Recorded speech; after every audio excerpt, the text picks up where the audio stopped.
Hello, hello. What is going on, guys? Thank you for coming today. We have some people just coming in the room right now. But yeah, we were very excited to be doing this pitch event. So we have some amazing founders, as you guys can see right now on this beautiful panel, with some incredible startups.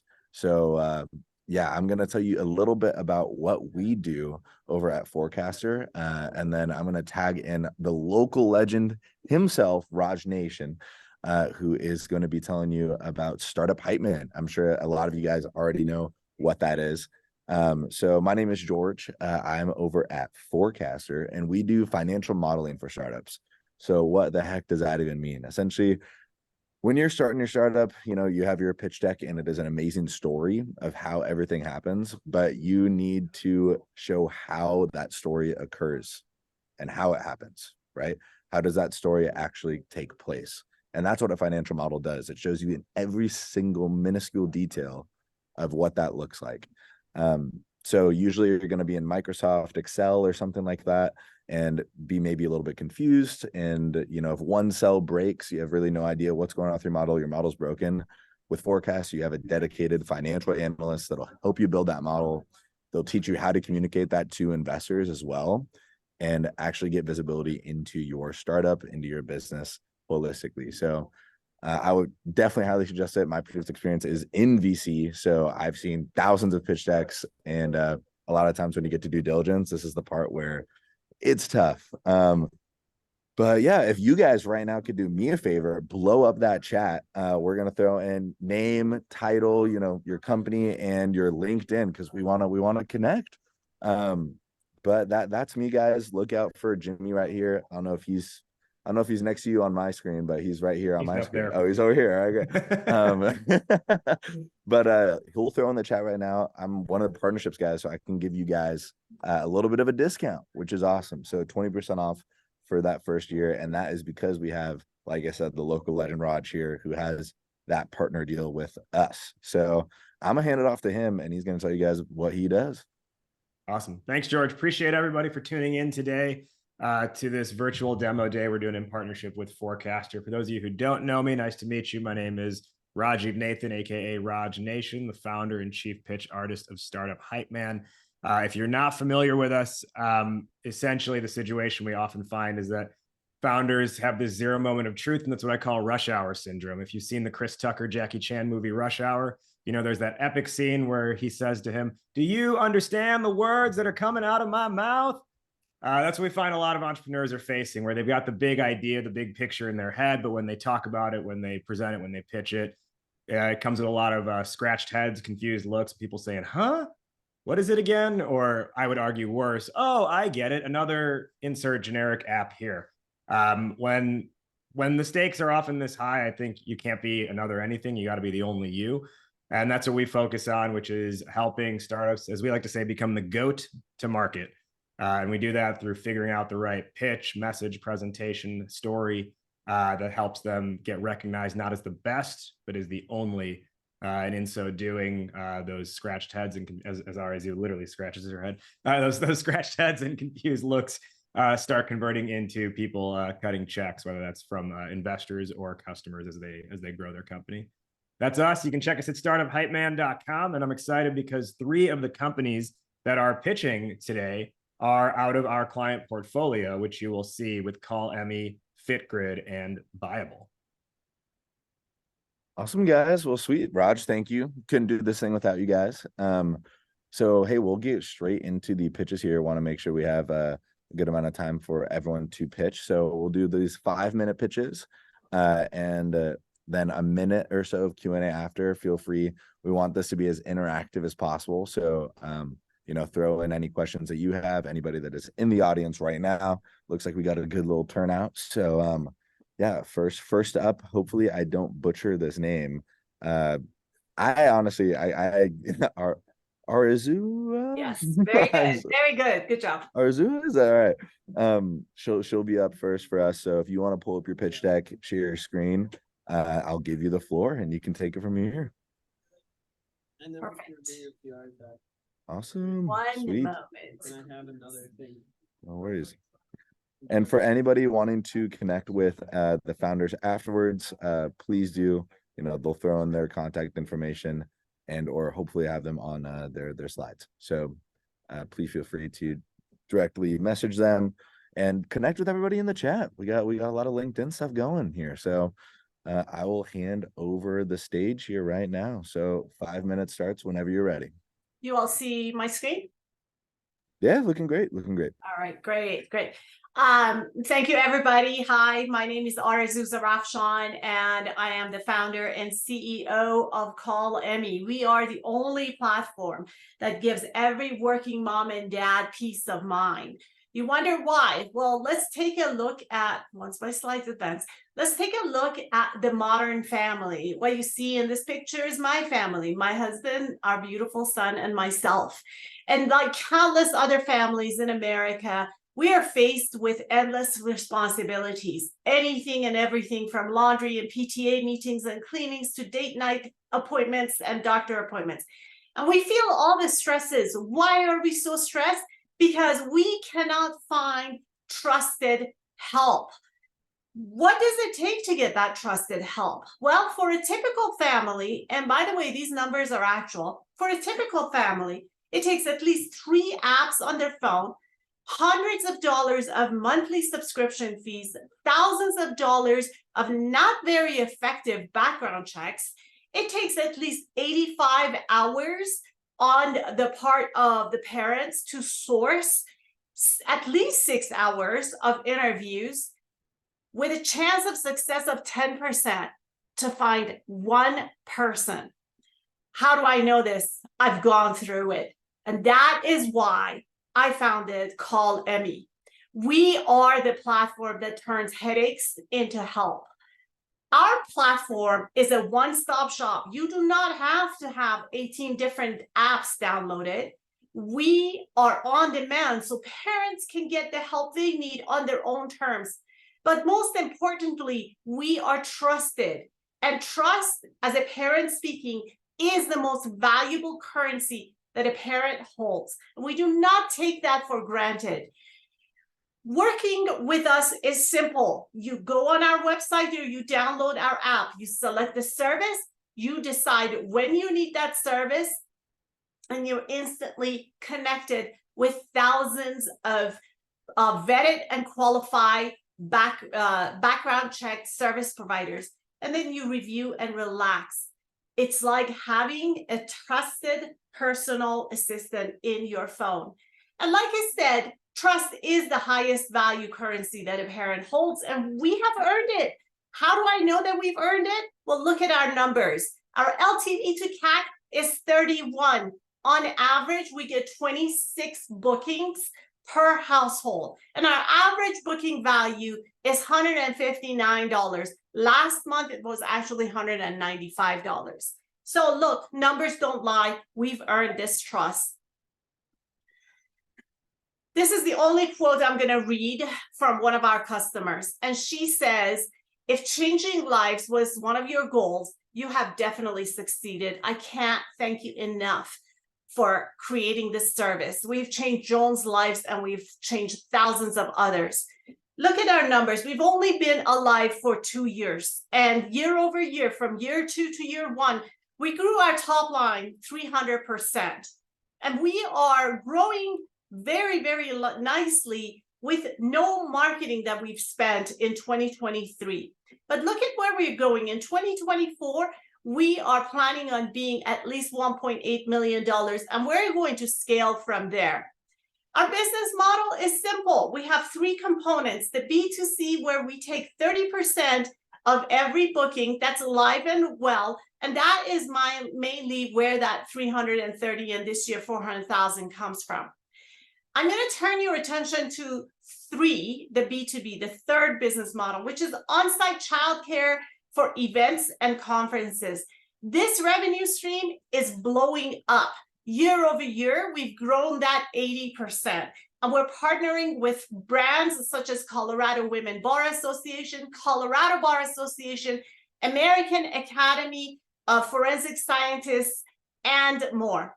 And we're working with notable brands such as Deloitte, to kick off our number 2, the B2B2C, which is partnering with employers to provide these services to their employees at a discount. We have a clean go-to-market funnel. We target a geo, we set up a supply funnel, and we've proven that we know how to set up the supply. Then we set up the demand funnel. I want to turn your attention to this part right now, because we are about to embark in something that has never been done. We are integrating our technology with reservations and ticket sites. These are things like Ticketmasters or OpenTable, where while you're booking the reservation, you can book your childcare, you can book your Taylor Swift ticket, and you can book your childcare. We are about to get a contract signed with a prominent player in the concert space this week. So we're so excited. And by the way, this is patent pending. And then from there, we engage and expand and we execute. This is a market desperate for help. $258 billion at the top line and $21 billion is what we are targeting. Look at where we are compared to our competition. We're on demand, one stop, and trusted, where no one else can check all of those boxes. We have an amazing team.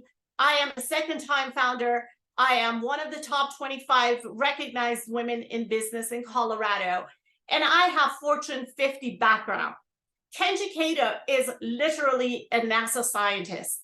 We have Linda Giratano with massive amounts of background in legal, and Harsh Singh, a seasoned marketer, and we are resolved to solve this problem.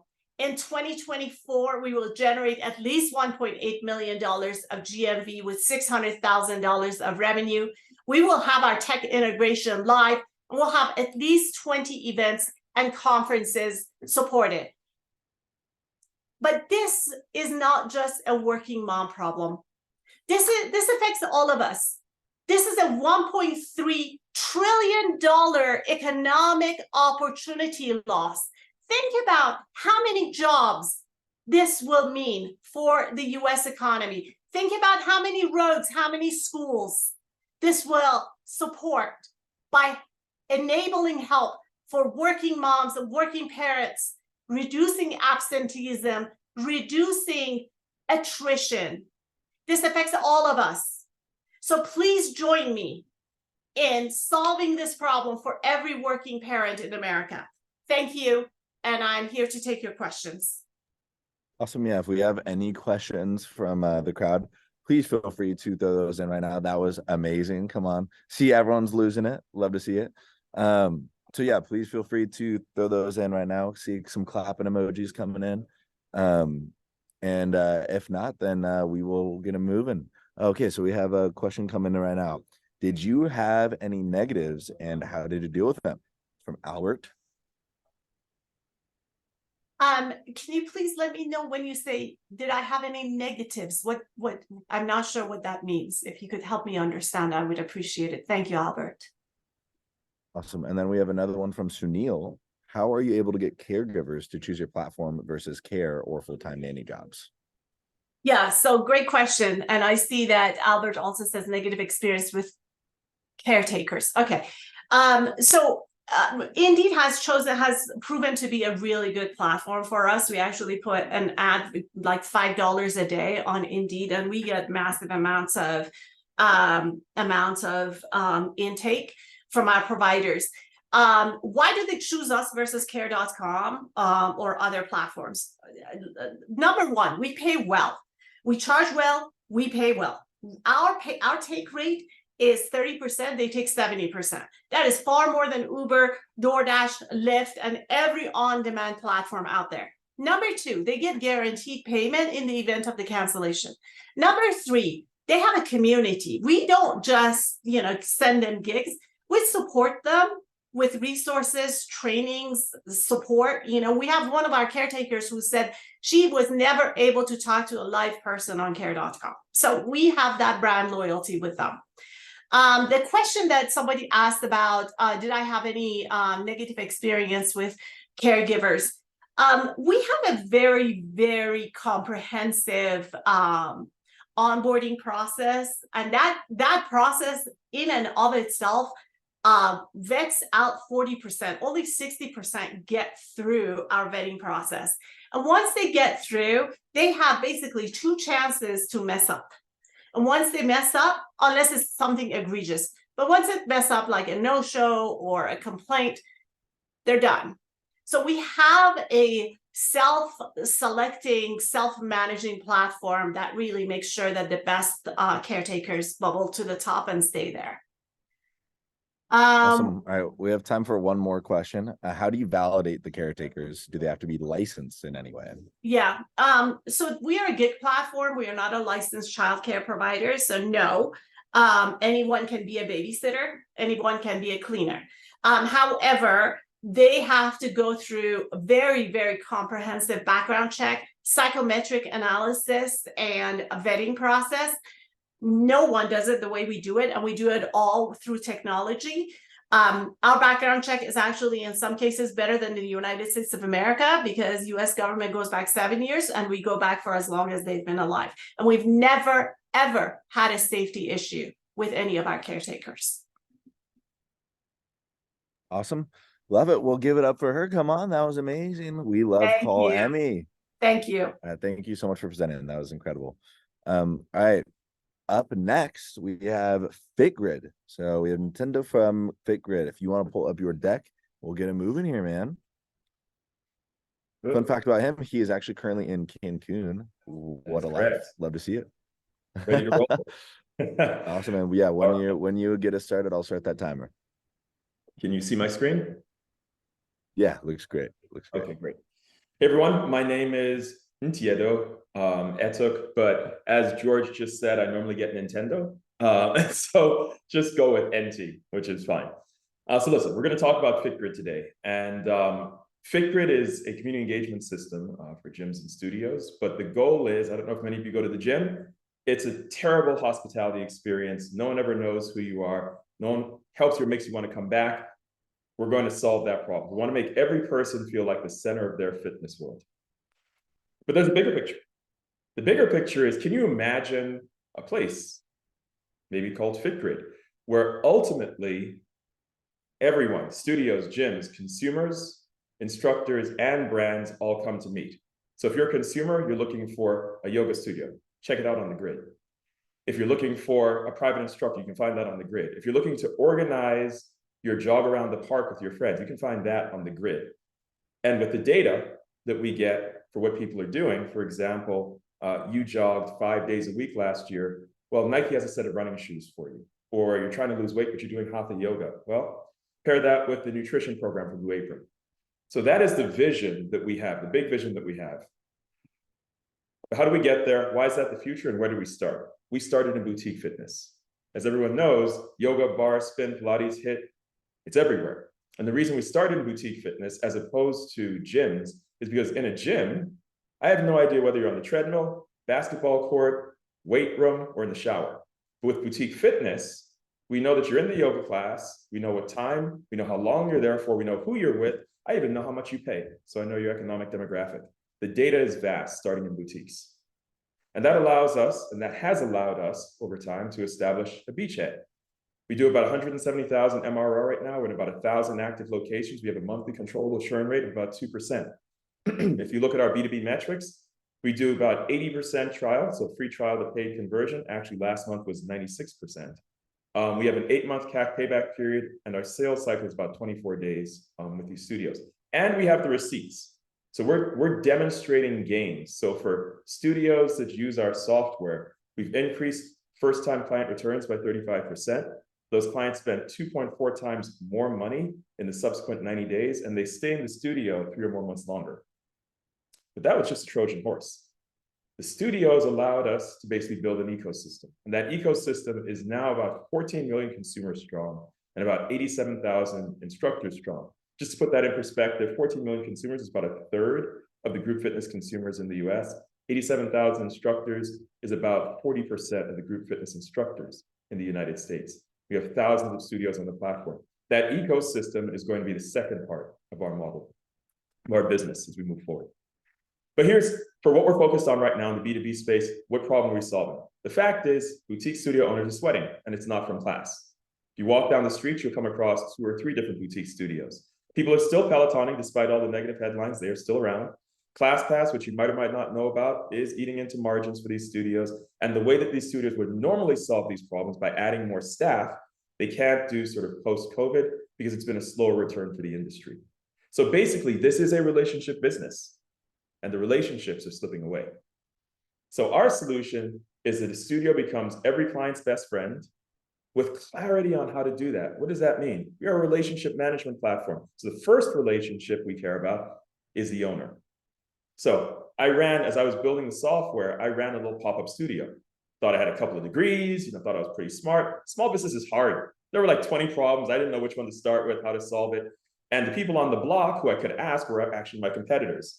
So I was like, what if we could use AI to actually create a consultant or an advisor to these small business owners, which, by the way, would have application beyond just fitness, right, into the other spaces. But what if the owner could actually ask, how do I reduce churn in my Chicago studio? And we pulled in data on how do you reduce churn. We pulled in data that was specific to that studio, looked at lookalike studios, we'd give an answer, and actually looked at the economic conditions in Chicago and gave them something that was specific to them. We can do that. Second thing, and this is what we already have and where we earn all of our revenue, is what if you had a solution that made every person feel like they're the most important person in the room? This is John. John's trying out a studio. It's an intro offer, but he doesn't know whether or not he's going to come back. What if the system prompted the staffer to say, hey, we're looking forward to seeing you tomorrow. You're coming in, right? What if the classmates said, hey, I saw that you like basketball. We should connect. What if the instructor after class said, hey, great class, saw you had some back pain, I have some mods for you. What if our AI tied that all together by saying, hey, John, how'd you like the class? I saw you gave Rachel, our instructor, a 10 out of 10. If you'd like to check out the rest of her classes, here's her schedule. If you did that, you're most likely coming back because nobody else is doing it. That's what we have. And it works. If you look at groups that we're working with, F45, Bar 3, Pharrell, Shred 415, with the F45s that we work with, for example, the client return rate increased across about 34,000 consumers that we did this with, 40% increase. Revenue increase in the first 90 days, 2x growth. Average client lifespan increase, about 3 months. We do that across the board, and 46% of our business is enterprise groups. It's a big opportunity, about $100 billion market. Wellness is even bigger. But what we look at is we look at the fact that by going after the boutique space, which is around the $26 billion industry by 22 billion right now, nearly half of all gym memberships are boutique studios. So by dominating this market, that unlocks the adjacent verticals, which include spas, which includes wellness as well. So what are we doing? We're essentially getting paid to solidify people's relationships with their bodies and with fitness. So if you look at our business model, it's two-parted. There are 2 parts. $199 to $379 per location per month subscription. That's where you have the Bar 3s, the Pharrells, the studios out there. By the way, we just rolled out nationally with Barry's Bootcamp across all locations.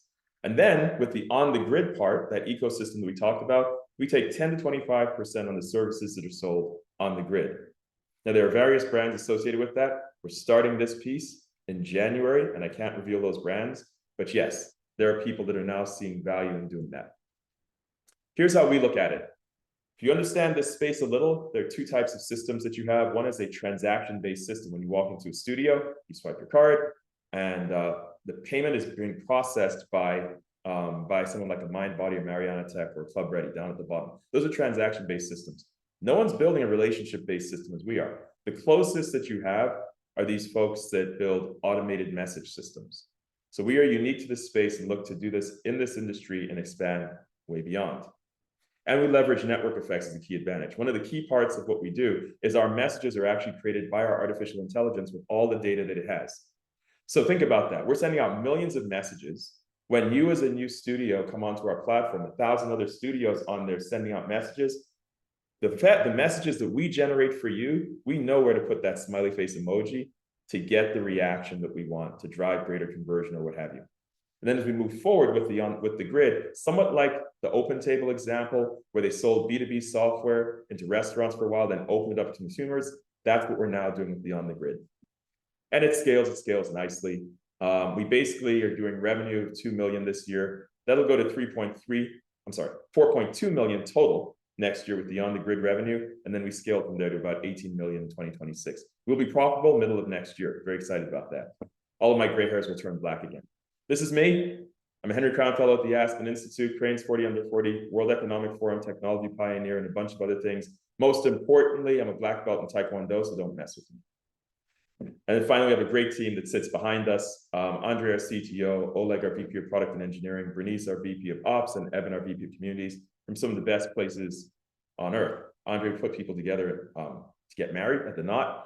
Oleg came up through FitGrid. Bernice was at Mindbody, which is a big player in the space, and Evan was previously with Google. Anyway, all of this means that you're either on the grid or off the grid. And at least in fitness, if you're off the grid, you don't exist. So the only question is, are you on the grid? Thank you. And come on, are you on that grid or what? Love it. That was awesome. Sweet guys. Well, we have about a minute or so of questions. That was seriously great pitch. Killer, man. Congrats on all the traction. And we love berries. Berries is great. Yeah. That's a big deal. So sweet. Well, anybody in the chat, if you have any questions, please feel free to throw those in right now. And again, you know, if you want to connect with him, please. He says, do you guys have a demo or some numbers for traction? Yes, absolutely. So so you can just ping me. I'll run you through a demo. You can also go to our website, fitgrid.com, and you can run through everything there. Awesome. Sweet. Love to see it. Any other questions in the chat, and we'll get it moving. But otherwise, up next we have. I can drop one question if there's time. Oh, go for it, Raj. Yeah. So NT, in the fitness space, getting to, like, these are people who do not sit at their desk all day and like keep an inbox open. So what have you been doing to actually get in front of the fitness studio owners? Yeah, so we actually do a few things. One of the things is that we have a telesales force. The other thing is we partner with the underlying platforms to get us out there, and we have software that's unique. So they have marketplaces of software partners, and when you have something unique, they actually push you out a lot. So we've been doing that, and we're actually just launching a free data product now, because a lot of these studio owners are SMB, and they really don't know some of their stats, like what's the lifetime value of their client, or how long do they stay, and things like that. So we're actually launching a free product that will go out there. If you sign up for our platform, it will give you that information on a monthly basis. And of course, what do you do about those stats? Like if you have a lead conversion problem where you're converting about 5%, but it should be 15%, the solution to that is, guess where? On FitGrid. And then we get the instructors through the studios. Thanks. Love it. Sweet. Well, thank you so much for presenting. Up next, we have Brandon Stokes with Buyable. Hey, everybody. All right, let me go ahead and share my screen. Awesome, sweet. And then when you're ready, I'll start that timer and we can get it moving. Ooh. Oh, I think I shared the wrong screen. Hold on. Let's see, share. No, Russell, good to see you as well. Friendly face in the crowd. Yeah, good to see you. There we go. Awesome. Sweet guys. All right. Well, Brandon, I'll let you take it away, man. Hey, I'm Brandon, co-founder and CEO of Buyable. We're building the ultimate first-time car buyer platform. So, humongous problem. I'm a car dealership owner, and at my dealership, one of the things that started me down this platform, this process, was we had almost 1 out of every 3 people that came to our dealership have a problem getting an auto loan, getting declined. And in today's market, because we use credit score for underwriting, 5 million first-time car buyers get categorized as subprime because they lack credit history, which leads to 41% getting denied or charged high interest rates, with the average first-time car buyer interest rate in today's market being 18%. So this leaves kind of the first-time car buyer in a situation where in America you need a car. These are the markets in America. You see like 4 of them, very small, where more than 5% of people use public transportation to get to work. So you really need a car to get to work. And the situation is not just bad for first-time car buyers who get denied or charged high interest rates. Banks are kind of damned if they do, damned if they don't. If they decline first-time car buyer loans, they suffer costly regulatory reviews, and they also leave $13 billion in unrealized revenue on the table. And if they do approve auto loans, because the thin credit history and they don't have enough data to make a decision off of, They increase their portfolio risk, which incurs higher cost of capital and higher cost of capital reserves for regulators. So what Buyable does is we enable banks to issue profitable auto loans to first-time car buyers without compromising their portfolio credit quality. How we do this engagement is, the first thing is that we have our underwriting that looks at credit and cash flow. We partner with banks and then ingest their FICO model into our underwriting model. So that way we can go to market on behalf of the bank for first-time car buyers with a model that looks like credit, cash flow, and collateral. And then Buyable can make lending decisions on behalf of the bank. And so now, if you're at a dealership, so at any of the dealerships that we partner with, and you're a first-time car buyer, your experience will look like this, much different than today's experience. The first thing that's different about Buyable is that we look at risk first, unlike banks that look at risk last, meaning the deal's already done. The bank looks at your credit score to see if you have a history of paying off the loan. They lend off that. We do something different. The first thing we'll do is we'll look at your finances to right size a low interest rate loan for you. So build a loan based upon how much you can afford. The second thing that we'll do is we underwrite all of the cars at the dealerships that we work with. And so we're curating the perfect cars for you, getting rid of the ones that are overpriced, unreliable, high depreciation, high maintenance. We want to make sure that we have valuable collateral that you back and that you can drive, but also that our banking partners can financially back, because a dealer's relationship with the car is 30 to 90 days, where your relationship with the car and the bank's relationship with the car is going to be years and decades. From that point, we just send the deal to our lending partner for financing. The car buyer's out the door in minutes instead of spending hours at a dealership. And then we create kind of a win-win-win solution for both dealers, banks, and buyers. Loans are also serviced through our platform. So every loan that's done, you will pay with Buyable. Through Buyable, we take our cut and then send the rest to our banking partner. So we have humongous data around transactions and performance on the loan throughout the life cycle of the loan. And then our machine learning can update any parameters based upon the performance. And for first-time car buyer, the really big draw for us is not only that we're able to get you approved, instead of paying 18%, which is the average market rate for first-time car buyers, we're able to get you into a prime rate in today's market, which is 10%. So to give you an example of kind of what that means in savings is, on a $30,000 car, that will save you $10,000 in interest over the life of the loan using us.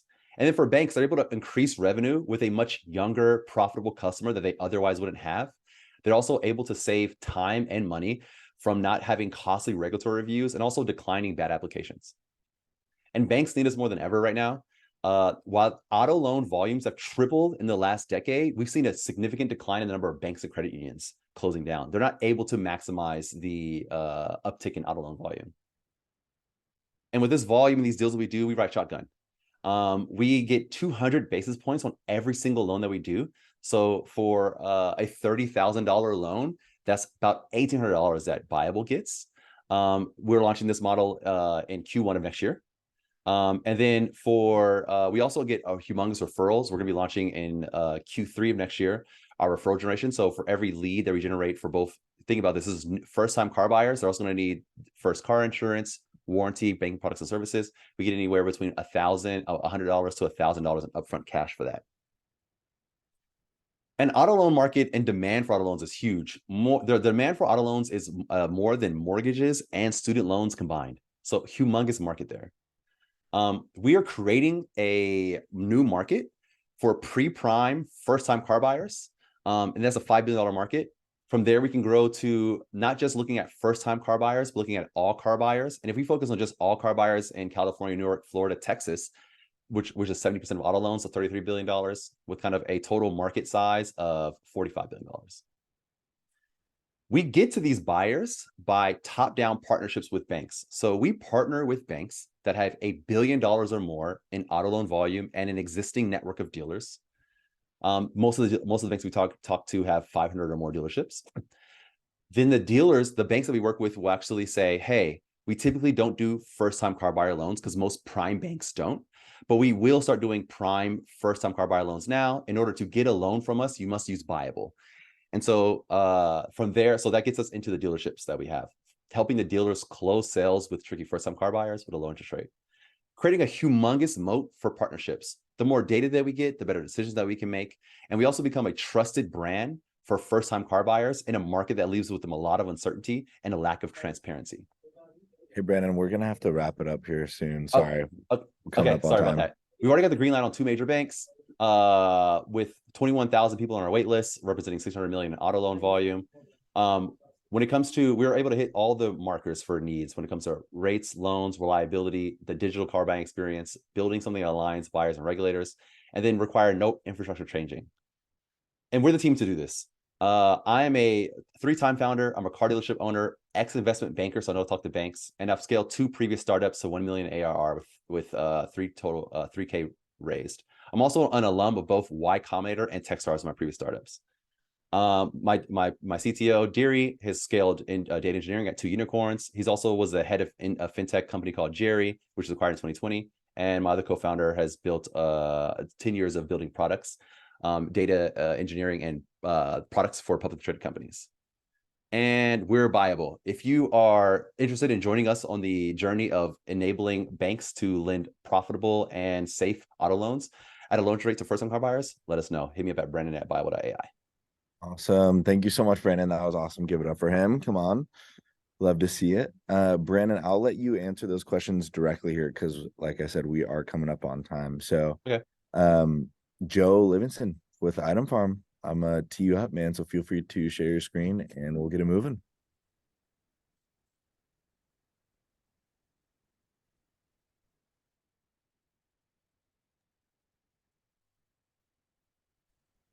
Can everyone see my screen? Yeah, it looks great. All right, so we are Item Farm. My name is Joe, and we provide creation as a service. So we saw this really exasperated over COVID. Companies spend over $1 trillion a year getting products from a factory to a store.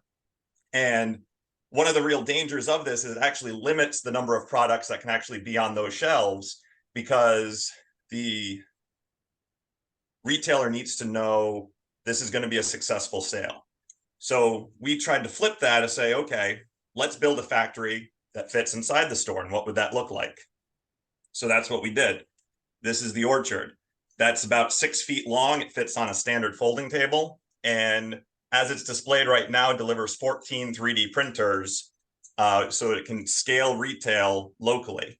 But what's really cool about this and what's really exciting is this is general purpose manufacturing. It's all modular. So we've invented a factory that fits in a box.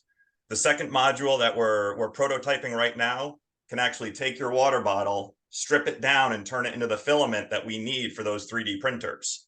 So now this factory has just become a circular economy system that can increase margins for a store location while also giving them access to millions upon millions of designs in that space, all printable on demand. And where do those designs come from? We're already working with AI companies that are taking simple prompts and turning that into a 3D model that we can print. We have thousands, tens of thousands of independent creators that love this system. A lot of these designers aren't able to monetize their designs because you put it online, anyone can download it and produce it 1 million times. Our system doesn't allow that. So we're able to partner with these independent creators and these large IP holders like Disney that as soon as a product hits our platform, it's instantly available at every one of these orchard locations securely. And then we can create this partnership loop with designers and store owners to bring more products to market quicker. So a little bit of what our economics look like. A lot of our customers are coming to us from paid events. So we're getting paid to showcase this technology or do a workshop, and we're generating leads that way. Our current BOM for per unit is about 6,000, but we expect to drop that in half again in next year. And this is a long-time partnership with our customers. So they're continuing to pay us to keep this hardware up to date, which we can do very easily due to its modular design. And we're also feeding them more customers, more foot traffic from our online platform as well. And so this is what that looks at scale. Again, we keep the monthly cost of our unit as low as possible, and it's hardware as a service. And then we add in the ability for designs and other upsells to, again, not only increase our usefulness and our service to our clients, but also give them the expertise to deliver 3D printing at scale in their locations. I really love talking about this, our first case study with Young Art. We installed one of our units, you see it in the background there, and they had a 7% increase in the total store revenue just from our machine being on site and what they were able to do, not only with products they were making on the machine and selling, but also being able to increase the demographics of what they were teaching. This was an art studio teaching drawing, painting. We came in, spent about an hour and a half training the staff, and then they introduced 3D design curriculum as well, and we're able to open up that whole market without any infrastructure changes in their shop. Also super excited about this. Our first national retailer is coming online next year. Thousands of items that they need on demand that they're having trouble sourcing and keeping in stock. We're going to be able to produce on site for them. And again, at scale, that's over 25 million in ARR. Again, it's the same exact hardware, but we also have a STEM organization coming online next year as well. They're super excited because they've tried to introduce 3D printing prior, but they haven't been able to because of specialized staffing costs. Again, the way our system is set up, anyone can utilize it. It's very easy. It makes it more accessible to more people, and it also scales what they can do. Instead of one machine, this is providing them scaled access so they can teach more kids and more kids can access it. We've been teaching kids as young as first grade the basics of 3D design, and they're getting to print their objects and take them home with them. So again, we're scaling distribution through our existing network, not only in education and retail, but this is a huge excitement in the gaming industry as well. A mobile app or a mobile game goes viral, they're not able to capitalize on the merchandising opportunity of that. With our system, they upload those 3D assets to our system, our platform, and it's instantly available across our entire network to make those products and start selling them. And we are the team to do this. Hey Joe, we're coming up on time, so I'll try to wrap up. Wrap up here real quick. So again, very skilled team, not only in building and scaling teams and organizations and multi-projects, but bioengineering and experience with Fortune 500 design and prototyping, and just some amazing advisors that are helping us along as well. And again, to give you a background, there are other 3D printers on the market, but none of them are quite like us. Everything else is either designed for a lab or that hobbyist kind of at-home tinkerer. We're the first and only platform that's designed for that public-facing environment. So happy to connect with anyone who wants more information. Feel free to shoot me a chat and I'll get back to you. Excuse me. Awesome. Give it up for Joe. That was awesome, man. Thank you so much. And if we have any questions in the chat, please feel free to send those in right now. Seeing those clapping emojis, love to see it. All right, guys. Well, we have a few more people here, so we're going to try to be as efficient as possible.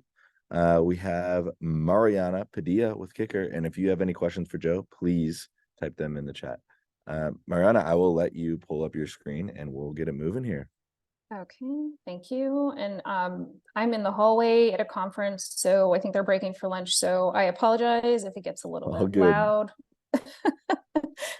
All right, so in August of 2023, MGM was breached, leading to days of disruption in operations at its casinos and hotels. This breach ultimately cost MGM $100 million in damages and a $15 million ransom in order to regain access to their systems. This was just one notable breach that was covered in the news, but the reality is that cyber crimes occur every 37 seconds, and the cost for those crimes, it's expected to rise to $10.5 trillion a year by 2025. Hi, everyone. I'm Mariana Padilla, co-founder and CEO of Kikrr. Before we move on, let's stop and do a quick definition of what cybersecurity is. Cybersecurity tools create a digital shield that makes it hard for criminals to steal things like passwords, health records, and banking information. Despite there being over 3,500 companies in the US alone selling cybersecurity products, companies and individuals are still falling victim to cybercrime. But why? In large part, it's because of the way cybersecurity software is sold. Purchasing software for teams is a time-consuming process that requires multiple touch points with pushy salespeople. It routinely takes 18 months for CISOs, Chief Information Security Officers, and their teams to find a product that they think meets their needs. It's so painful that many companies are relying on default, often unreliable security settings in their cloud providers, hoping for the best, or renewing contracts with vendors that don't actually meet their needs simply to eliminate the headache of sourcing for services and products. The current sales process is also challenging for cybersecurity vendors. In a time of increasing budgetary pressures, the current process requires a large sales team and large payroll, and these long extended sales cycles lead to a lot of uncertainty in terms of revenue projections. It's clear, for everyone involved, the cybersecurity sales process is broken. Kikrr solves this problem. With our AI-driven on-demand demo marketplace, we're giving buyers more autonomy in the purchasing process and making it radically simple to buy and sell cybersecurity software. So here's how it works. First, cybersecurity vendors pay an onboarding and subscription fee to have their product listed in our marketplace or featured in our live World Hacker Games events. Next, cybersecurity buyers use our hands-on, on-demand demos to try before they buy. Think about us like Warby Parker for cybersecurity tooling. In our marketplace, buyers find the product that best meets their needs and connects with the vendor. Vendors receive that lead and can be confident that the sale will close. When it does, we receive a percentage of the total contract value, typically ranging between 10 and 25%. Lastly, we keep cybersecurity professionals engaged via our Hackerverse community that I'll be talking about later on in the presentation. For the supply side of the marketplace, we're targeting seed to Series C cybersecurity vendors. This is a serviceable obtainable market of $5.1 billion, while the TAM is $330 billion. However, according to McKinsey, the total available market for cybersecurity software is expected to rise to $1.5 trillion a year by 2030. We currently have 5 paying customers on the supply side of our market and are leveraging LinkedIn, our podcast, attending conferences, and building out our partnerships program to continue this growth. We're targeting buyers of mid-market and enterprise. We're targeting buyers of mid-market and enterprise companies for the demand side of our market. These buyers know they need cybersecurity tooling, but hate the current process for procuring it. To reach customers now, we're leveraging our brand ambassador program, our World Hacker Games events, and doubling down on our almost 4,000 person strong Hackerverse community. Community-led growth is our secret sauce. We aim to be the premier destination for cybersecurity professionals to connect with each other, attend our live events, learn about the new threats, and test out the hottest new cybersecurity tools in market. One of the ways we're leveraging AI is with a choose your own adventure style onboarding experience to easily assess buyers' needs, budget, and regulatory requirements. We believe that we'll be able to monetize the data obtained from that onboarding experience and know what the industry trends are well before what Gartner and Forrester say. We're confident that we can reach our stretch goal of having 12 vendors on our marketplace by the end of the year. We have 4,000 members in our community. We have 2 patents filed, and our branding is trademarked, and have received $31,000 from 2 pitch competitions. As you can see, there are other demo platforms and tech marketplaces currently in market. However, we are the only one currently focused on cybersecurity, the only one that offers community, and the only one that is offering a buyer-led sales motion. Our current focus is on customer and vendor acquisition. By 2025, we aim to have over 600 vendors and 51,000 customers on our marketplace, setting us up well for a Series A fundraise. Importantly, we also see an opportunity for Kikrr to disrupt the broader SaaS market with our demo on demand and community-led approach. There are several reasons why now is the right time for Kikrr, including the fact that cloud computing and available exploit libraries now allow for immersive sandbox environments that give users the true feel for a product, well outclassing the traditional video demos. Our team is perfectly suited to succeed.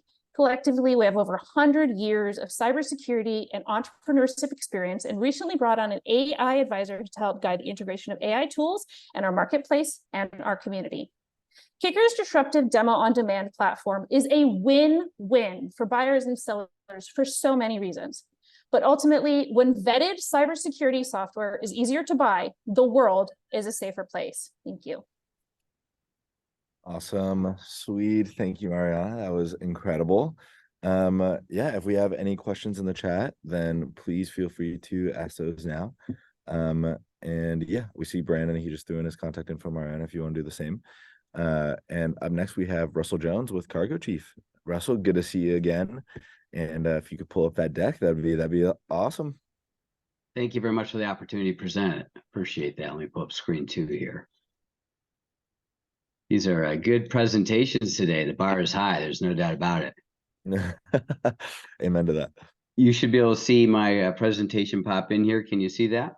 Yeah, it looks great. When you start, I'll give you that 5 minutes and we'll get it going. All right, thanks a lot.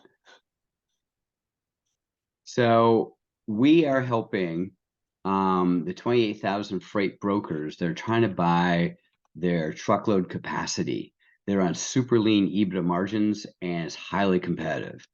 There are almost 1 million trucking companies in the United States, and their challenges are most of them are running the business on Excel or a whiteboard. Where do they send this $150,000 truck? And half the time they have to reposition the truck and drivers for their subsequent moves.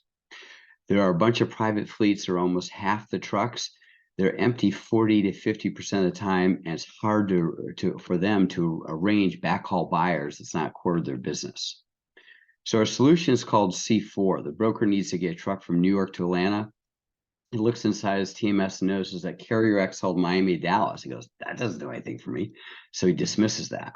By having access to our platform C4, he can see that Carrier X not only wants Miami, Dallas, and Dallas to Seattle, but they're looking for New York to Atlanta daily, and they're headquartered in New York. They're actually in Atlanta. They're actually a phenomenal carrier, New York to Atlanta. It's one of this broker's carriers. He just didn't know. We add on top of it the industry's first real-time pricing engine. Our customers tell us our pricing is more accurate than DAT, TruckStop, or Sonar. And then we have best-in-class digital freight matching that's super targeted, as we only present the load to carriers that are set up with ABC brokerage, want the lane New York to Atlanta, in this example, on a specific day, say on a Friday. For the customer, it helps them buy better because they're getting more offers on their freight. They have a higher level of service as they're doing more loads with their trusted, vetted in-network carriers. And because all this is automated, it saves them a bunch of time. We just completed a pilot with Amazon. They have 65,000 trucks, 15,000 backhaul lanes. We're roadmap to be integrated, and we then have reached out to other private fleets, and these are huge, these private fleets, and they have interest. That dedicated fleets for big dedicated trucks for big carriers are also interested. Again, this is almost half the trucks in the nation empty 40-50% of the time, and the savings are 10 to 30%. For our customers, that's huge because they're on super lean EBITDA margins, and most want access to this private fleet capacity, not only for cost savings, but also for quality of service. Customers love what we're doing. A bunch of reviews, almost 8 reviews at G2, Yelp for software, 4.6 stars. HTS started using our technology, and within a month, they saw 40% of their freight being auto-sourced, freeing up the team to process hundreds of loads more. We see a cost of $3K, benefit of $80. Simple Logistics noticed that the margin increased dramatically, and just started using our digital freight matching while the time to book goes down. We see a benefit of 70 grand, cost of 2. In terms of competition, DAT and TruckStop are kind of like Craigslist site. Who wants to say they met their spouse on Craigslist? In terms of pricing, neutral, the green screens and logistical labs are for large carriers, large brokerages. Neutral and Parade do spray and pray digital freight matching where they don't qualify the carriers. We're unaware of anyone that has our pricing, our capacity, or digital freight matching the way we do when we bring it all together in a single platform and offer it at a more competitive price. In terms of team, this is my 4th startup. I've been a CEO for 4 companies. I've led a $20 million brokerage. I'm a Harvard MBA and have 10 patents. Kirk's been a SaaS architect for 15 years, led tech at 3 different startups. Chris was the top buyer at the largest brokerage, a lead buyer at a $3 billion brokerage, ran a $60 billion brokerage or $60 million brokerage. Rob Estes is on our line. He's the CEO on our board. He's the CEO of the largest private carrier in the land. Ben's an AI VC that invests at the very earliest levels. He's on our board as well. Very attractive unit economics, closing a bunch of our demos. The CAC payback a year ago was 18 months. It's now less than 6, and we think next year will be less than 3 months. And very attractive business model. We are in a transition year, going from being a SaaS provider to being a marketplace. With this infusion of $3 million for Series A, we will hire a sales team, so it's no longer be founder-led sales. We'll kick off the private fleet business and continue to hone in our digital freight matching. Company gets cash flow positive within less than a year and would easily be worth hundreds of millions of dollars in a few years' time. And that's my presentation. Thank you very much. My email's at the bottom if you have an interest. Awesome, guys. Sweet. Thank you so much, Russell. That was incredible. If we have any questions, please feel free to type those in the chat. But that actually wraps us up for right now. We didn't have Michael show up for the last pitch here. So thank you guys so much for coming today. I really appreciate it. And again, please feel free to reach out to me or Raj. He's with Startup Hypeman. They are absolutely amazing. Again, I'm with Forecastr. We do your financial modeling for you. Raj, if you have anything you want to say before we head out, please do. Thanks everyone for tuning in. Hope you enjoyed these pitches, and hope we see you again at a future event. Awesome, guys. Sweet. Well, thank you, founders, for pitching. You guys are incredible, and we'll see you soon. Take care, everyone. Bye-bye. Bye, guys.